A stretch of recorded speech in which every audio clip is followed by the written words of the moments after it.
Back again, and today we are working on this blade some more. First, I'm going to cut in a point rather than forge the point in, since we had two separate pieces that we welded together. What this is going to do is let me cut out the steel, so that way where that fold is, we still have a good chunk of metal from the actual bar itself that runs across, not just weld. That way we have that flattened out higher carbon steel, because the weld is all mild steel, but the blade steel being rebar is, you know, hit or miss, but this one's spark tested all the way down as some pretty good metal. Not anywhere near coil spring, but it had a decent enough spark to where I know it'll harden. So we want to get some of that hardenable steel up around the whole tip, so that way we're not dealing with any mild steel on the edge. So I'm going to go ahead and cut that tip in, and then I'll show you guys the design I'm going for this blade.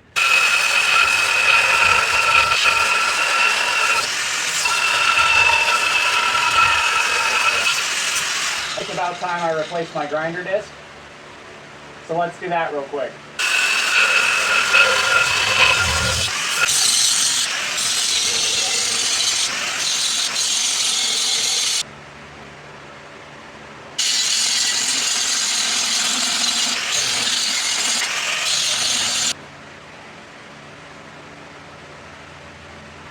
So as you can see, I shaped that point and I shaped a little sweep to it. I'm going to go to the forge now, and I'm going to exaggerate this look and give it the final blade profile and thin down the bevels a bit. Get this a little wider in some areas, skinny it up in some areas. Basically what we're looking for here is just getting this sword essentially turned into a sword now, finally. We finally reached the point where we can start to make this into a sword. And as you can see, I can now lean it with just a couple fingers, so it's a lot lighter than it was in terms of balance already. That pommel helps out a lot because it gives it that nice, comfortable weight. It kind of balances things out, let's say. That's what pommels are for, so I'm glad that it's working as planned.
Don't give me no lies and keep your hands to yourself.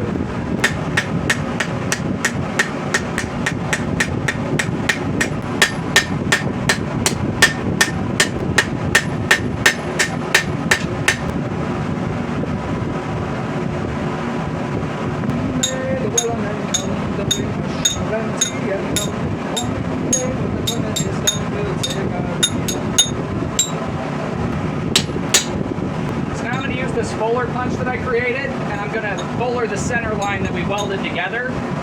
This does two things. It creates a fuller in the blade, but it also assists in hiding any evidence of a weld that would still be there. And it also creates a stiffness in the center. So when those welds are there, there's no pressure holding things together. What I'm doing is essentially creating pressure between the two layers to help to keep that tension even in the whole piece of material so it doesn't rip open in heat treat.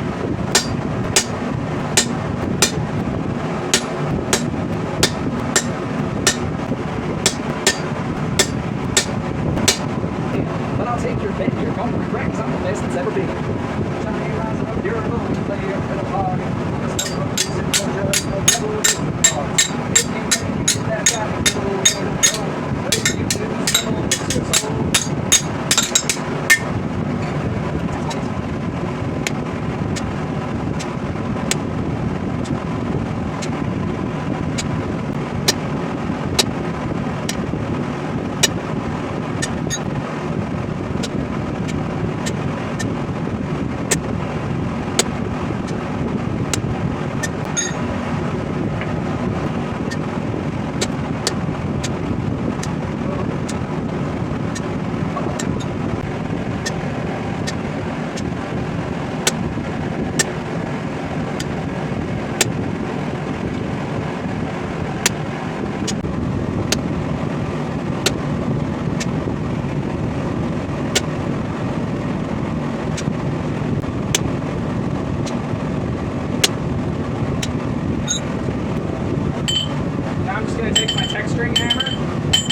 to give it a feather texture all the way up the blade.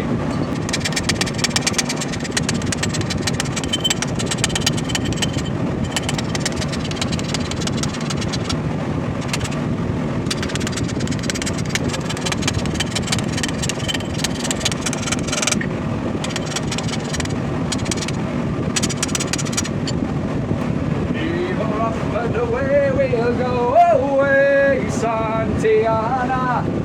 Heave her up and away we'll go along the plains of Mexico.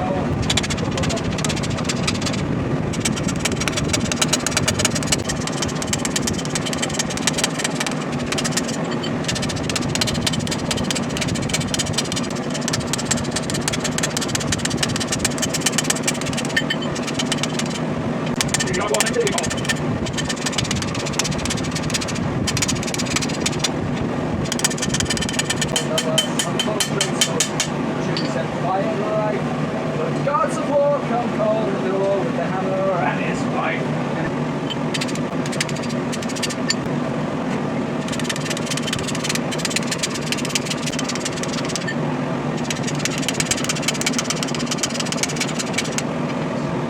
They tried me for what I did this side. I stuck a hammer in his fist and an anvil by his side, and it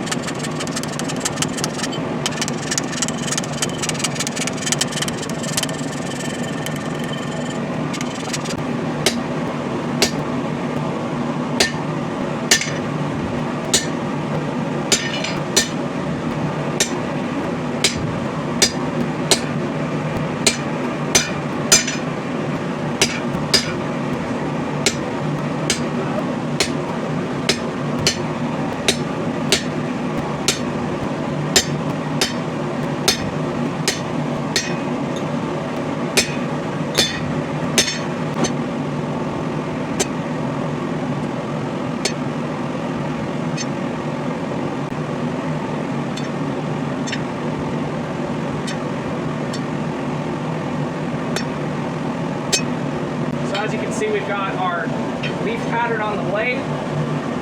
We've got our vines on the guard and on the pommel, and on the pommel it's got some fruit.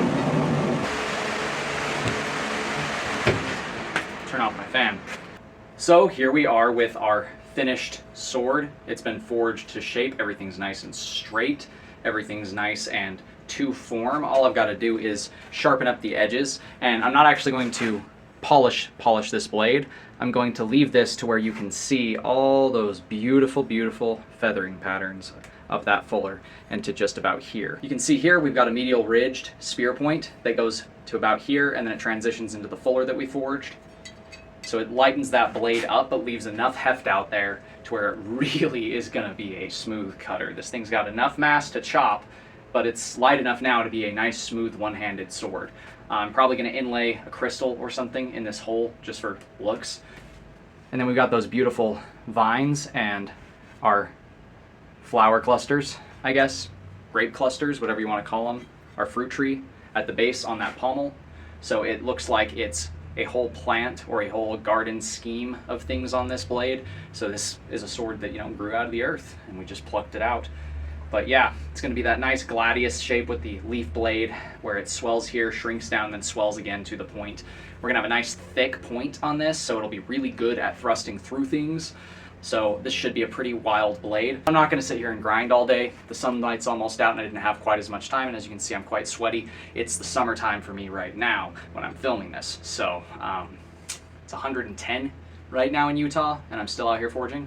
Question my sanity if you like, but I do get some stuff done. But that does it for today's video. If you guys like what you've seen, do me a favor, do that thing right there. And until next time, God bless, stay sharp out there. If you're looking for a custom sword, knife, axe, polearm, or anything in between, check out my Etsy store where I sell a bunch of hand-forged blades and bladed objects. And if I don't see you before then, have a Happy New Year.